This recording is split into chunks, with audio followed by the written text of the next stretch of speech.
আচ্ছা বলো তো, কী করলে মানুষ খুশি হবে? যদি তার শ্বশুর শাশুড়ি, ননদ নন্দাই, তার নিজের মা বাবাকে নিয়ে ভালো থাকে, সেটাও কি কারো সহ্য হয় না এখনকার দিনে? আর কিছু কিছু মানুষ আছে যে নিজের ভালোটা তো বুঝবেই না, বরঞ্চ কারোর ভালো দেখে সহ্যও করতে পারবে না। আচ্ছা কোথায় যাচ্ছি বলো তো?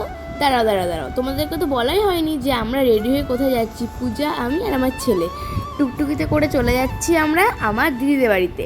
তোমরা অনেকেই জানো এর মধ্যে যে আমার দিদিদের নতুন ঘর হয়েছে, সেদিনকে গৃহপ্রবেশ ছিল, মানে নারায়ণ পুজো ছিল।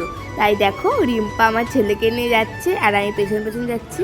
জানি না তোমাদের সাথে কি বক বক করছিলাম আমি। আর এখন জানো তো, কোথাও গেলে না নিজেকে একটু সেজে গুজে যেতে ইচ্ছা করে, জানি না কেন। এতদিন ধরে মানে ঘরে বসে থাকতাম তো, মানে প্রচুর আগে বেরোতাম, আর এখন বেরোই না বাড়ির থেকে। তার জন্য না এখন পুরো মানে কোথাও বেরোলে একদম ফিটফাট হয়ে বেরোই। তোমাদের সাথে কথা বলতে বলতে দেখো চলো এসছি ওদের বাড়ির সামনেটাই। ওদের বাড়ির সামনে যে জায়গাটা দেখছো এখানে ক্রিকেট খেলা হয়। আর এই যে ওদের বাড়ির সামনে আমরা ঢুকছি। তোমরা বাড়িটা দেখতেই পাচ্ছ, ওই যে প্লাস্টার করা যে বাড়িটা সেটা। আর দেখো আমার ছেলে দেখো কি সুন্দর যাচ্ছে।